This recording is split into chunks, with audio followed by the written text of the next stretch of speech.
Hey, welcome to the show. The 49ers just wrapped up their joint practice with the Vikings less than 2 hours ago. I was there. David Liechty was there. We're going to give our instant reaction. Pretty damn instant. I mean, less than 2 hours. We already drove back from Egan. Let's get to it. But first, we got to talk about the news. We'll get to practice and the minutia of the day. But this is big news. Finally, we know what's up with Deshaun Watson. 11 games. 11 games. It's more than half the season, but it's not the full season. Do you think the Browns will trade for Jimmy Garoppolo? It's the question on every 49ers fan's mind. No, I agree. All right, next topic. No, I'm just kidding. Why? I've long thought that they shouldn't. I think I'd read something about. I just don't think there have been some takes about how, hey, you need to respect Myles Garrett's prime and Nick Chubb's prime and all those things. They knew when they made the move for Watson that this was a long-term decision for them. This is a guy that they want to retire as a Brown. And so I do believe that you, as a GM and as an owner, you're there to win games. And I also think there's realistically, I don't think they'd have to give up much. I just don't see how Jimmy moves the needle for them that much. Do I think he'd be an improvement over Jacoby Brissett? Yeah, probably. Is it really going to get you far in a loaded AFC? Probably not. And I don't think that they lose so much where they have to mortgage any other capital that they've already shored on with the capital they gave up for Deshaun in the first place. So Now with it only being an 11-game suspension, yes, that's significant out of a 17-game season. But I just think the Browns I think they're going to stand pat. And I think that's what they should do. Yeah, here's the way I look at it. The Browns are not – any team that trades for Jimmy Garoppolo is not going to want that contract, the $27 million, $25 I think it would be, right, for the team that takes him on. So you would extend his contract. But the Browns don't want to do that because they have Deshaun Watson. So it would just be a one-year rental. And now it's just for 11 games. Right. And he still hasn't even been cleared to throw. And he doesn't know your playbook. And it's getting kind of late. And he's expensive. You still got to pay $25 million. So you're paying $25 million for 11 games of Jimmy Garoppolo. He missed OTAs, minicamp, training camp. It's like, no, of course, no, absolutely not. The Niners would have to pay for most of it. They'd have to pay. And why would you do that? No. The only reason that the 49ers would ever, in any scenario involving another team, take on some of Jimmy's salary is if it were somewhat of a Brock Osweiler situation where you were maybe getting a premium pick, maybe even like a second round pick, like a high second round pick. Mm-hmm. If you're getting a day 3 pick for Jimmy Garoppolo, when they cut him, or if they move on, that money, whatever they don't spend, will roll over to 23. It's much more valuable to them than spending $5 or $7 million for a 4th round pick. I just don't see it happening, and I don't see. At this point, I honestly think. I feel like him being cut is a much bigger reality than people want to admit. Right. And when he gets cut, I think the Browns, may offer him a modest 1-year deal. And if he wants more, I'm sure they would have no problem saying goodbye. Right. We're good with what we have. They may offer him something, but I'm sure it won't be much. I'm not sure. I'm guessing it won't be much. And that's a great point because the Browns also don't need him so badly. Like they know their trajectory of where they want to go is beyond this season. And so it's like, why would they overpay for something that's probably not going to push the needle enough for them to be competitive, maybe not even get into the playoffs, instead where they could just wait a couple more weeks and then say, hey, Jimmy, do you want a job? Or it's not like they can say, hey, we have Jimmy Garoppolo, we're going to win the Super Bowl now. You're not going to win the Super Bowl with Jimmy. I don't know what the point is. I'm just saying he had his chance. Okay, enough Jimmy. That's the latest and probably the last we're going to hear from him unless some quarterback breaks his leg or something. I hope that doesn't happen, knock on wood. Okay, let's talk about Trey Lance. You saw him twice. He had 2 really efficient days in terms of completion percentage. Threw a pick today. Kyle Shanahan, over 5 years with Jimmy Garoppolo, developed a really good feel for how to highlight his strengths and minimize his weaknesses. How do you think is the optimum? What is the optimum way to do that for Trey Lance at this stage in his career, in your opinion? As far as, what routes would you be calling less frequently? Yeah, I think at this point, and what would you be calling more frequently, given his, Yeah, I think what we've seen is Trey Lance is comfortable in the pocket more than people give him credit for. I think they look at him as being the athlete and he can run, and so he can't be in the pocket. I think we've seen that if he's feeling pressure, he'll set his feet and go. That being said, I have no problem. I don't want him to avoid the middle, but I think that getting him in rhythm, getting him outside the pocket just to get in rhythm on those short throws, but then when he needs to set up, I like his touch pushing the ball downfield. I like what he's doing on the sideline. I think we saw that in Arizona. We saw that against Houston last year. I feel like, and I think you alluded to this before when we were chatting about, there's that the picks that we saw from Jimmy usually came over the middle, and Jimmy and Trey aren't the same guy. But I think that sometimes Trey trusts his arm strength a little bit.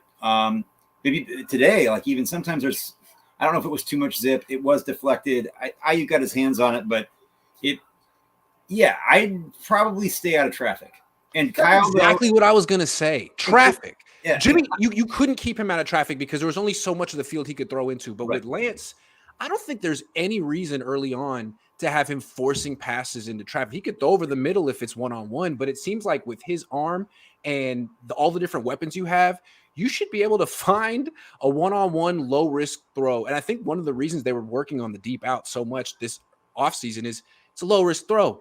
If you miss it, it's incomplete out of bounds. Yep. If you miss the dig over the middle, it's a pick like today. Because if you miss it short, the linebacker picks it off. You miss it long, the safety picks it off. If you throw it behind the receiver, the corner picks it off. It's tough. That's what the interception was today. It's tough, and I know we're going to talk about some pressure that he was facing today. I will also say that in joint practices, you did not see Kyle open up his bag of tricks at all. No, there was no misdirection. There was no decoy with Deebo. There was no pistol. You didn't see anybody in motion. You didn't see people cry. Like it. There and all the triple option stuff they were working on last week, they didn't show to the Vikings. Right, and that's by design. I almost made me feel like Kyle was the one that told the Vikings staff to tell people not to take videos because he's so paranoid about things like that. And I honestly. No. I think it was the Vikings because he's a first-year coach. The first-year coaches are always the most insecure. I know. It was tongue in cheek. But no, I agree. And and they're cut from the same cloth. They're in that kind of same tree. So I think that's where I take a step back and realize that Kyle knows the installs he wants. And to your point, I don't think he's going to protect or shield Trey Lance from ever making a mistake, but I think he's going to put him in a position to get in rhythm, get those safe throws, but be able to push the ball. And I think quick hitters across the middle are really valuable to the 49ers, though. Yeah. I mean, the yak yards, a lot of that is where that comes from. I just think that we'll see how it goes. You don't need to force it, though. Like, there are ways to manufacture clean looks, but there's no reason to force. Because the Niners have already said their mission statement this year is they're going to carry Lance. They're good enough to carry Lance. What did Nick Bosa say? He just has to not make the big mistake. Well, don't put him in positions where a big mistake is where he's prone to it. Because you've seen he's not the most precise passer. That dig over the middle you really got to throw the ball out in front. It's hard. Jimmy could do it sometimes. Lance is a little bit scattershot with it, so don't call it that much, especially if it's cover one and it's like it's not open. Just saying.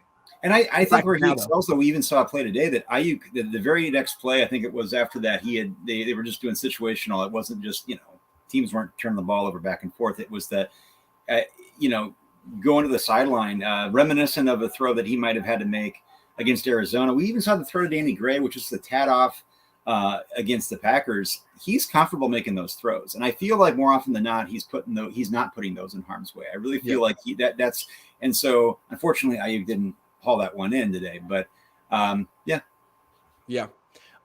the best way to hide Lance's flaws is sort of the way what the Viking. Just a second.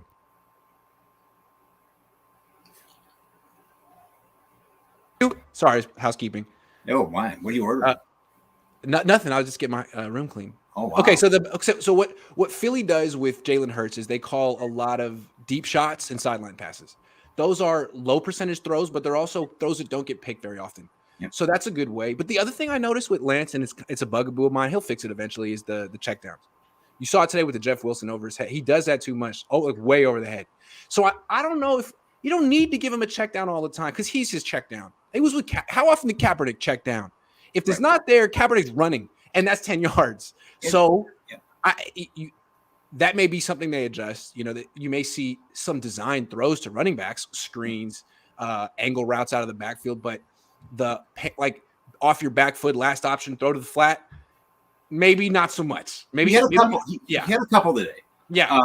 He hit Sermon, right? Hit Sermon. Yes, Trey Sermon. They picked up a first down on a 3rd and short, and it was. And this is the thing, though. What I have seen with Trey is he does seem to not give up too quickly, but he also he more often than not, that was the only turnover worthy throw in 2 practices. It felt like, where there was the pick, and it does feel like he's going through progressions quickly, and he's saying, you know what, then I'm going to the check. I don't feel like this is the thing. Any of the sacks that he took today, I really didn't feel was a byproduct of like the Justin Fields effect, where the Russell Wilson, where you're holding the ball, trying to be a hero. I do think that's Lamar Jackson too, frankly. Well, yeah. Yeah. And honestly, Grant, that's a huge sign of the maturity that he has as a quarterback. And I think that's a big flaw in mobile quarterbacks. If you're running into sacks, how valuable is your mobility really? And with Lance, it seems like you saw it last year. He got sacked less frequently than Jimmy, despite holding the ball longer. Well, interestingly enough, the other guy that Kyle alleges now that that Mac was the guy that he was interested in. Everybody was talking about Mac's sidestep and his ability, his functional mobility in the pocket. And actually, that's really what I've been more impressed with Lance lately. Is it's not all this crazy running; it's that functional mobility, pocket awareness, holding on to the ball security. Live to see another day. And today, that throw, he was trying to do a little bit. It just, you're going to make mistakes. So the best way to hide Lance's flaws, run him frequently. You're going to see a lot of what David, thank you for becoming a member. Zachary says that triple option will be a quad option because Lance will have the opportunity to throw it downfield too. Yeah, just imagine. Okay, so you got Lance handing off on the dive, or Lance holding it, running and pitching to Deebo, or keeping it, running himself, or stopping, setting up, throwing downfield to Danny Gray. You can do all that. Yep. Sounds like a lot of fun. And again, there's no other offense like this in the league, so preparing for the Niners will be tricky. And you got a flavor of it today. They did actually do a design QB keeper where it looked like that zone read, and then he was out, and he gained, it was an easy first down on I don't remember what down it was. It was a 10-yard to go situation. And the thing is, when Kyle just peppers that in, even if it's once a game, where you do that particular play, it can be a killer. And so this is the thing we haven't seen. We get into analyzing practices and we try to see what, you can look at nitpick and these other things. But I think when Kyle gets his full install on September 11th, I think that's when people are really going to see the entire package that Trey Lance brings. And I think people are sleeping on it. One thing, and then we'll move on from Lance. One thing that's really impressive about him that you couldn't see at North Dakota State because their offensive line was so great and he was never under pressure is how well he does against pressure. Yeah. It's really good. I mean, he's not flustered. He's calm. He's calm. He steps up. He doesn't try to spin out of it. He's really a natural. It's quite impressive. And you didn't see that on tape at all. No, and I think that's the big thing. He really is, not to beat the metaphor, but he's just a cool customer, man. He's not a guy that and he, in his interviews, he's the same. He kind of has that same mentality. Like he just legitimately does not really seem to care what people think. On the field, it seems like he has a short memory, and that's encouraging. Yeah. And it's funny. You can kind of feel it. You were mentioning confidence. You can kind of get a sense of an athlete's confidence. I like Kellen Mond coming out. I never saw Kellen Mond in person. I'm watching him today. I've seen Kellen Mond now. I've seen him. I've seen Lance. Lance is just dripping with confidence. Mm-hmm. Kellen Mond has none. I mean, the ball comes out of his hand beautifully. He's a good athlete. Dude, every time he drops back, it's like scramble. It's like, oh, man, Kellen. But maybe he's just not a naturally confident athlete at this level the way Trey Lance is. And it's like, where did you get this confidence, Trey? In Marshall, Minnesota? Hey, man, and it's like that. I'm glad you brought up the footwork because that's where you see, the helmets on. You don't see their facial. It's like the feet tell you everything about confidence to me. And I think that's where Kellen Mond, as soon as he gets a modicum of pressure, he's out. Like even the sacks that Trey Lance took today, he wasn't around there like, holding the ball out wide or like just like, head on. He stays within structure. And it's all good. Those good things will come. But I think that's probably one of the next things, that just keeps the refrain was the pressure. I mean, there was just so much pressure today from the Vikings front seven. Hold on. Colin Cowherd was talking today, and he was saying, again, the biggest question with the Niners is their quarterback. You don't know what you're going to get from day to day. He's a grab bag or whatever in the Super Bowl roster. Okay, I've been there. He struggled a little bit at the early camp, but that was against a great secondary that would have shut down anyone. Yep. Since some of those guys have gotten hurt, he's been pretty much – his numbers have been great. You saw him 2 days ago. 2 days in a row. To me, it's not necessarily the quarterback – it's this line, and will this offense ever actually get in a rhythm, or is it going to be first down, sack, punt, first down, sack, punt? What do you think? And this is the thing, and no homer, but the idea that Kyle disguised Tom Compton last year. Kyle made Tom Compton look like, had PFF. An asset. Serious. You got him paid. Yeah, he did. And that's where the play calling comes in that you're talking about, disguising not even the Trey's potential flaws, but if this keeps up, you're gonna see, I think, a lot more of Deebo in the traditional usage that nobody wanted to see, that people wanted to see limited. I think that you're gonna see him just say, "Hey, winning games is the objective. I'm not gonna have my guy drop back long. We're moving and we're going." Yeah, the best way to help your pass protection is to run the ball. And that's what they're going to do. And look, Kyle can, not everybody thinks to get these players and coaches get in front of the microphone and they're always just 100% honest. Kyle, he's king of coach speak, but I think I'd take him at his word when they've talked about they're going to run the ball. Everybody knows they're always going to run the ball, and he's always still able to do so pretty effectively to set up everything else he wants. So I think, the difference now, though, is that you have a quarterback that you have to respect in that regard, too. So it's not as easy as just lining up all these guys in the box, and when Trey can take the top off, it's over. So it's, Right. With Jimmy, it was like, okay, well, we're going to run the ball, but it's like 10 and 11 football, and he's not involved, and watch how we can beat you without a quarterback. Okay. Now, it's different. It's we can run the ball, but also you have to respect play action. Mm-hmm. So you can't just – even when we are throwing, it looks like a run at first, and you have to honor that. The 49ers. And then finally, this is a big one. Pocket movement. Yes. Pocket movement. This is something that Harbaugh never understood. He would get Colin Kaepernick sacked like 5 or 6 times in a game, and you'd be like, "Hey, Jim, how come you didn't roll out your quarterback once? He's Colin Kaepernick." And he's like, "Why would I? I never rolled out when I was a quarterback. Rolling out's for losers." Like, come on, Jim, what are you doing? Seriously. Kyle actually does a very good job of moving the launch point and keeping pass rushers on their heels. Mm-hmm. So those are 3 things the Niners can do. Yep. Offensive rhythm will be the biggest factor with the offense this year. Last Second Sports, also known as Jesse Naylor, says Trey in-game scenarios, Texans preseason and joint practices is 43 of 61. He has improved a lot mechanically already. Wait until week 18. Strap in. Strap in, Jesse. My goodness. Wow. I think I just did strap in. Mikey 49er says, no more the word Jimmy, ban it if it's Ward DB1. No more the word Jimmy. Yeah, I don't want to say his name anymore. He's the quarterback who must not be named. Yeah. The guy whose name I that escapes me at the time. Yeah. How did Bosa and Kinlaw look? Oh, we have topics on both of them. You just wait. But first, I want to say with the offense. I want to talk about how the Niners are going to use Deebo this year, because that's always a mystery. And it's like there was a very specific way they used him last year, but I think a lot of that had to do with who the quarterback was. All those slants and in-breaking routes. Yeah, Deebo does those well, but that's all Jimmy can do. It's not necessarily what Lance does the best.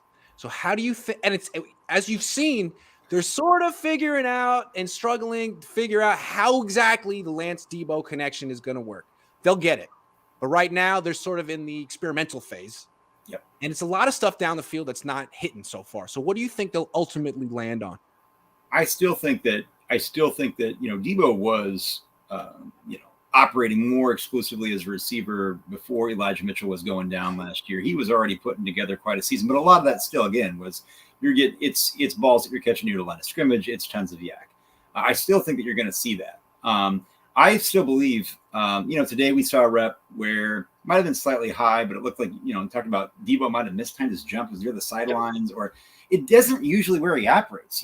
Honestly, if you really look back at Deebo Samuel football, how many times do you see him running down the sideline? It's not really. And we always attribute that to Jimmy, right? Well, Jimmy can't throw that. Right. And I'm not saying that. Yeah. I'm not saying it can't happen. I still am a firm believer that and it's not because of the incentives of the contract. I really believe that this offensive weapon, wide back, is not dead for Kyle Shanahan. I don't. This guy's going to be in the backfield a lot. And I don't think it's going to drop as much as people think at all. I think that Kyle. I don't think Deebo cares. He got his contract. He knows his style of play is physical no matter what. You're going to get the bag that you can get in the 3 years. The bottom line is, and I think that's smart. And I think that if you take, if you say Deebo's your Ferrari and that's your kind of, that's your secret weapon. I mean, I think it's ridiculous to sit here and limit yourself by saying, you know what? Sorry, Deebo, we don't want you to take as many hits. We're not gonna bring you out of the backfield. So no, I think that's going to be more Ayuk's game. I think that's going to be obviously Danny Gray. Based on the limited snaps that I think he's probably going to get, but it'll be interesting because you're right. It didn't look. The connection really isn't there. Not yet. Field with Deebo. Because here's the thing: like Deebo's good on the dig route. Well, the slant, he's good on the slant, but Trey doesn't have the quickest release. He's good on the dig, but Trey's a little scatter shot, and Deebo has short arms. So, I mean, you'd rather Trey throw that to Kittle or Ayuk because those guys actually can make catches away from their body, as opposed to Deebo, who sometimes can, but also, like today, will tip the ball to the DB. Well, so it seems like you can hand it to him, you could throw screens to him, but after that, how do you get him the ball down the field? And I think they're trying to go deep. And we're saying not the sideline, but on the play action, like deep crossing routes, he can run away from DBs across the field. And I think we've seen him do at times. Today was thrown a little bit behind him. He was open. And that's where Ayuk is a guy who I trust more in maybe contested catch situations. Yeah. I'm not saying that Deebo can't make those in this tight, but I think he does, as tough as he is. And he will. We don't have to say it. He's going to lay the boom, but he operates better in space. And I think that it was interesting to see. I don't think you're going to see him lined up outside in man one-on-one on the outside. And I don't know. It'd be nice to have that versatility. I'm not saying he can't, but yeah, I still think you're going to see most of Deebo's touches are coming underneath, are coming close, are going to be out of the backfield on some misdirection plays, and then getting him out in space. And that's what we haven't even seen in camp yet so much is Kyle running that plan where he's got an install where he's creating this ridiculous separation for his guys as much as and that'll come. And I think we're going to see a lot of is this pistol formation where, Deebo starts out wide and motions into the backfield. It starts out in the backfield, motions out wide. And you have that playing that game with Deebo and Ray McLeod.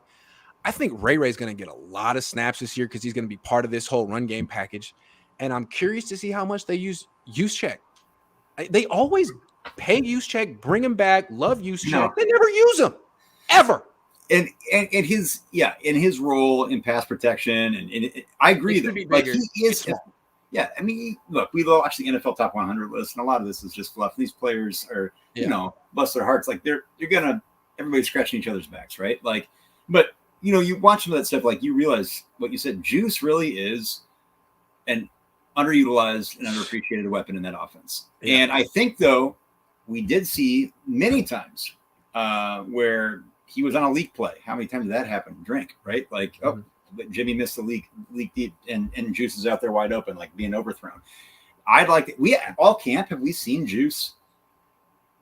I mean, targeted on anything? He had a target. I mean, one a day. It's one a day, but not where it's a situation where he's more than just a dump off. No, and it's he's an offensive weapon. They pay money. You'd think they would do stuff like that. So I think, though, like we said, I think you're onto something there in a lot of ways. I think that Kyle is a guy who likes to play things close to his vest. He thinks everybody's watching him, even though everybody knows what he can do. But I think you're going to see once he get all these guys doing the things that we know that they can do. Yeah, it'd be nice to see him out there. But that's the question I have for you is if you get Juice out there in those lineups, in those formations, how many snaps are all these other guys going to do? I mean, how many times are you going to see 3 wide receiver sets? And that to me is what's going to be interesting about the deep ball is with Danny Gray showing success in that regard. I just don't. It's going to be interesting, and that's why I sometimes feel like Juice's touches get limited because they're using him so much as a blocker. Yeah, and I just think the way the offense is is evolving. I mean, he was really important in like the I formation under center run game stuff, but and then last year as like that jet sweep blocker. But now in this pistol formation, there's so much more you can do with a backfield of, Elijah Mitchell and Deebo than Elijah Mitchell and Juszczyk, or Elijah Mitchell and Ray than Elijah Mitchell and Juszczyk. I mean, yeah, you don't get the blocker, but you're creating you're creating misdirection with all these options. You don't really need that blocker. I'm just curious to see. And again, Ray's a bigger receiving threat. So I'm curious to see what happens with Juice. But this was a Deebo topic. What were you gonna say? No, I was saying you just mentioned Ray. I actually thought that people have been knocking for being his fumbles. I've actually been impressed with him in what I've seen in drills. He did a great catch today. Did you see that catch today? Yeah. And he is a weapon. Now you hold on to the ball, but like that guy that has legit juice, he's really good out of his releases. You saw him make the cornerback like just look like a JV all-star against the Packers. That's another wrinkle. And so there's going to be a lot of mouths to feed, and that's going to be exciting to see who gets fed. But I think fans will see that. We already saw it in the regular first preseason game. Ray is in great shape. Ayuk's in great shape, and those two are in regular season form. DC says just left Minneapolis, didn't see PSJ thrown any on any of the 4 practice fields or in the mini stadium. Wonder if he's throwing the side field in Santa Clara right now. Nah, I think he only does that when media's out there. He only does that when there's an audience. No, I don't know. Okay, moving on to the next topic. Boom. Ty Davis Price.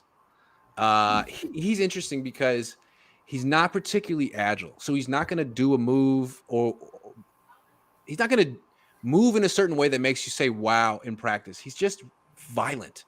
And you can tell because the Vikings hate him. He kept like almost getting into fights. And I think that's what the Niners like about him because they want to be the most violent team in the league, not just on defense, but on offense too. And that's why they like the whole Elijah Mitchell-Deebo tandem.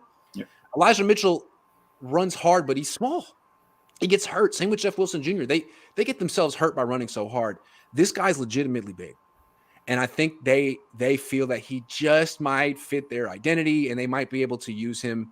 He might make them even more violent. What do you see from Ty Davis Price up close? Yeah, and yesterday I want to clarify. I mean, I said, like, I still think, like, I like Ty Davis Price.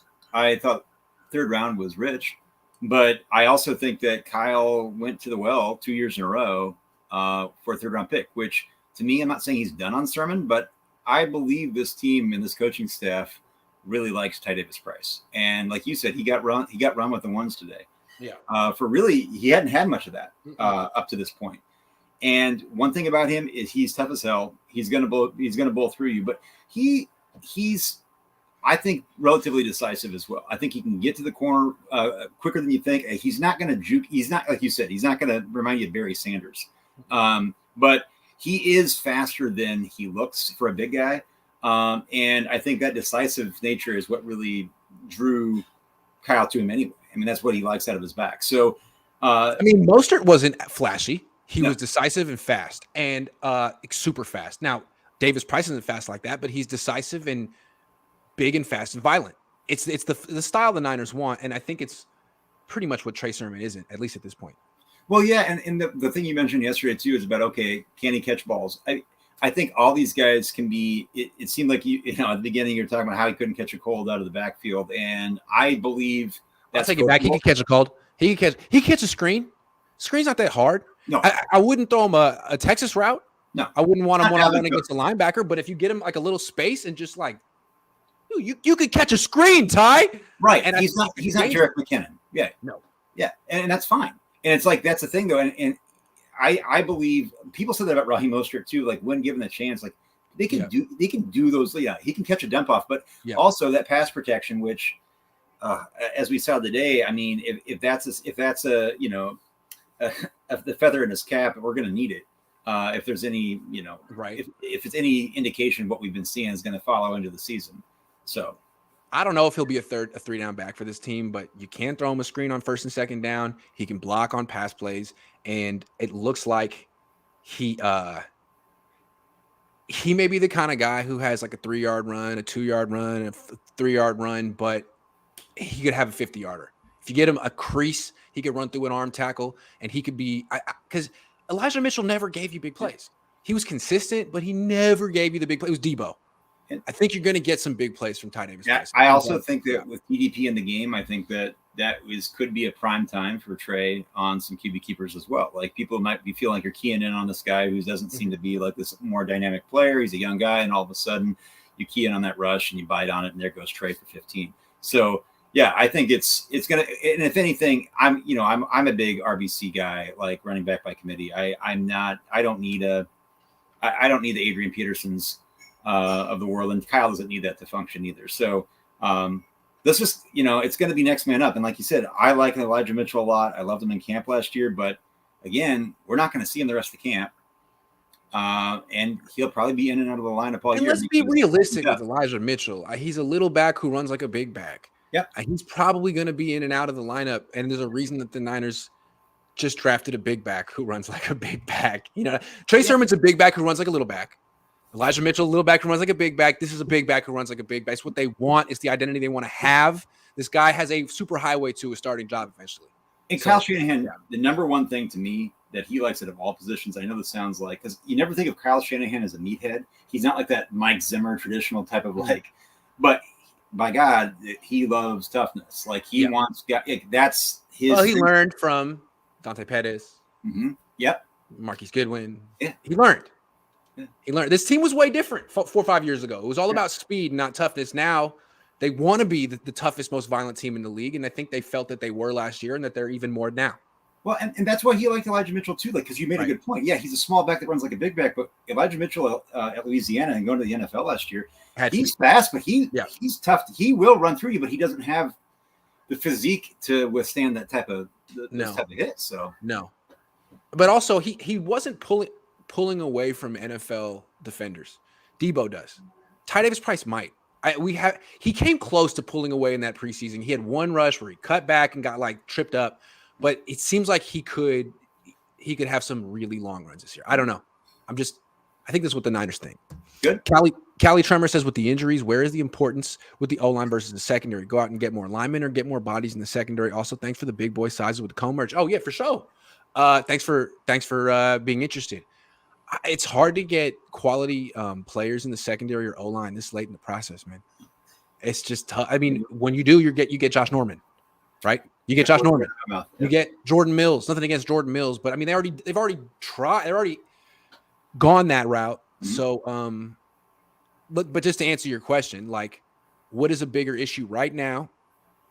To me, the secondary without those three, it goes from being a great secondary to a bad secondary. Horrible.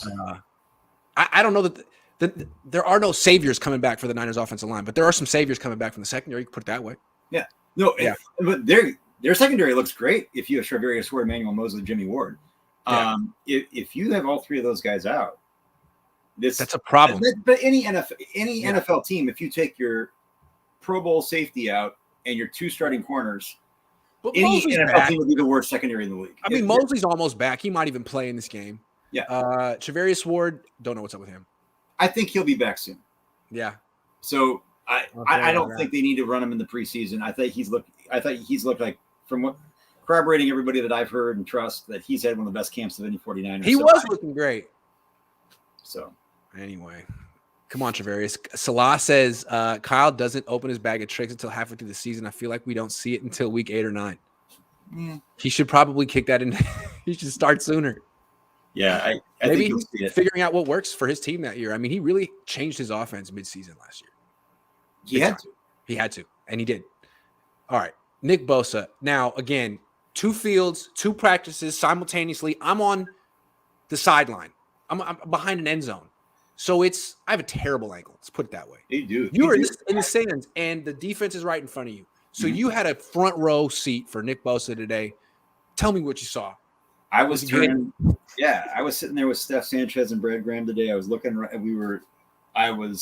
It seemed like every other play, we're like, we just stopped keeping track because the refs on that side of the field, for whatever reason, they let the 11-on-11s, they kind of let the play go. And there were a couple of touchdowns the Vikings got that were like, well, if you didn't, Nick Bosa would just end every play. Yeah. No, it's like, I mean, honestly, I was like, did he have 6 sacks today? I mean, I stopped. And I'm like you said, I'm watching the other field too, so I'm just constantly. But it was just like, I feel like the one refrain was, 49ers offensive line giving up a pressure, and Nick Bosa is unblockable. There were a couple plays where it was so quick that it almost didn't even look like people got set. It was just, he's a freak. He looks like he's in the best shape of his life, which you almost say this every year. The dude is just, he is zoned in. And so I know that's the next time, I won't jump ahead, but if Nick Bosa is healthy, he's defensive player of the year. Right. But let's step back for a second. So you didn't get to see the full defense with the secondary, but just imagine earlier in camp, Nick Bosa, Emmanuel Mosley, Trevarius Ward, Jimmy Ward, Fred Warner, all together, going against this offense with no Deebo, and people wringing their hands a little bit about completion percentage. I mean, it you can see why, right? Yeah. Saying, well, and no Trent Williams. So really, this defense does have, with Nick Bosa, has the potential to be the best defense in the league. Oh yeah, no, this is a top 3 defense. If the corners and Jimmy are there, this is a top 3 defense, and they could probably mask it. They were able to cobble some together with Josh Norman last year and Dante Johnson. So and Thomas. Yeah, exactly. So, and I think these guys, their injuries aren't severe. They come back. Jimmy Ward, I'm a little worried about, but I think they could piece that together a little bit with George Odom. It's not ideal, but he's actually, he had a nice pick on Kirk Cousins yesterday. He covers ground quick, and he filled in very well for Indianapolis last year, and put in some good reps. He's not just a special teams guy. So, I think the bigger concern to me, if the secondary were to be out, would be that was a former topic. But Nick Bosa, if he keeps playing the way he is, I know there's another guy we're going to be talking about real soon that plays right next to him that makes his job a lot easier too. This is a dynamic defense. Real quick, Daniel Kelly over here is spouting nonsense in the comments. He says Trey's strengths are his athleticism, and that's about it. He has above average arm and also suffers from arm fatigue, as reported by Niners Beat. Okay. Trey is immature and has a lot of false bravado. Hold on. He's immature. Daniel, you never met him. I know him better than you. Literally everyone who's ever met the kid has said, "Wow, he's really mature for a 22-year-old." Maybe we're all being duped, and he's a sociopath who has a different personality. But so far, maturity is like his thing, and false bravado. He's this like quiet kid from a small town outside of South Dakota.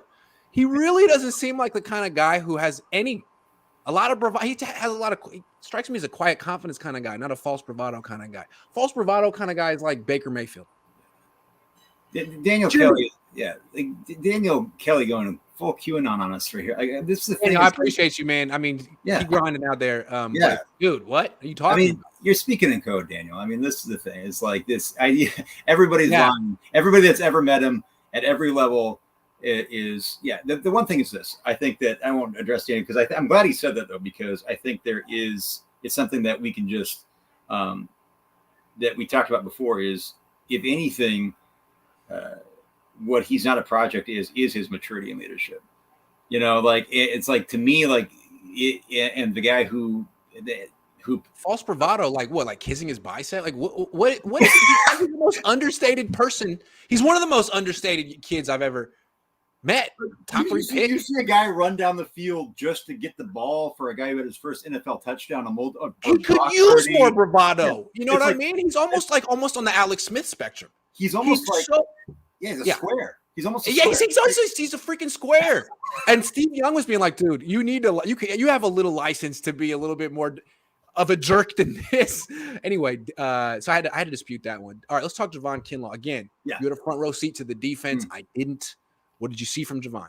He honestly, I don't care if he gets. I know that we sometimes judge defensive linemen based on sacks acquired, accumulated, and honestly, there were times where he was literally getting triple teamed. Okay, and he pushes the pocket like it's with 3 guys on him, and it's like nothing to him. My favorite thing about Javon is how he comes out to camp to practice with his jersey rolled up and his pants rolled up, because he's really proud of how great a shape he's in. And he is in great shape. I've never seen a D tackle in that good a shape. Just in terms of like body fat and muscle. It's like, damn, dog. And we know that he'd had like the tendonitis and stuff. The cool thing is like I haven't seen him favoring anything. I mean, knock on wood. No setbacks. No. And so he's having a really good camp in the sense that he's out there every day. He is. And I'll say this. if he continues to eat up those double teams, the triple team's not going to happen very often. That was just kind of a weird thing, but like it was just funny to see that. Right. If he's routinely getting doubles, he's doing his job.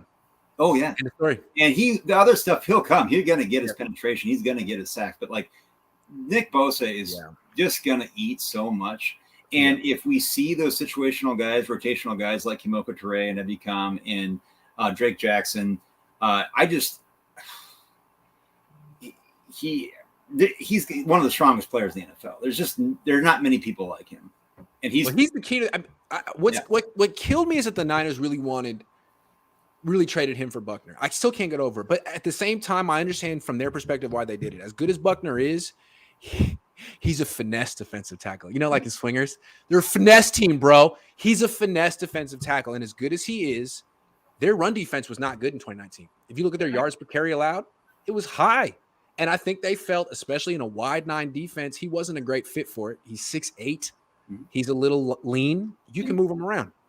You can't move Kinlaw. No. And I think they felt we will actually sacrifice a little pass rush from our D tackle spot so we can be better against the run, and we'll be a better overall defense for it. And it's kind of mind-blowing to me to think that you were better off with a run defender than a pass rusher. Yeah. But, I mean, I see where they're coming from. I just want to credit you for the Swingers reference. I think there's people younger than you're a finesse team, bro. That sounds like my favorite movie in high school. I love that. And for all you youngins out there, like before Jon Favreau was in Marvel movies and Mandalorian, and Vince Vaughn, went a little off the deep end. Like he was making cinema, right? There's a certain age when you're like, where you're like maybe 14, and you really, really identify with Favreau. And Vince Vaughn just seems like the coolest person in the world. You want to be Vince Vaughn, but you feel like, I'm Favreau. Favreau's cool. I'm Favreau. Yeah. Voice ad agency says Trey Lance is a true team guy. He will hang out with them, call and text back in season or off season. Jimmy Garoppolo is not. The players are all in on Lance. Yeah, man, I understand being like, look, his mechanics, the way he throws, or this or that, he's unproven. His maturity and his false bravado. It's like, that's why I want to address it. Is like, man, I don't think you should be spreading stuff like that. That's just, unless you have a source, unless you have a story, that just seems like a little slanderous and incorrect. Okay.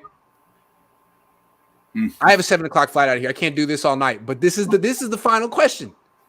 After 2 days of practice, do you feel you got a sense of which team is better, Niners or Vikings?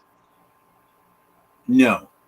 It's hard. I'll tell you why. Because I think that, again, you are in a game flow. If you were actually going back and forth and seeing the guys come off the field and seeing what it's like in a real game scenario, but also, again, not to make excuses, the 49ers front seven was really playing lights out. Secondary had its problem. Samuel Womack, to me, was a big shining light in that secondary. He continues to just look amazing. And by the way, out of the slot, but also lining up outside, he's looking like a steal. That's why I can't really tell. Without Travarius Ward, without Jimmy Ward and Emmanuel Mosley, there's just zero way that you can even evaluate the secondary. And it's really hard to even really evaluate Hufanga as much either, because I don't think, like you said, Hufanga's not going to be a guy you want to trust in coverage. You're really not.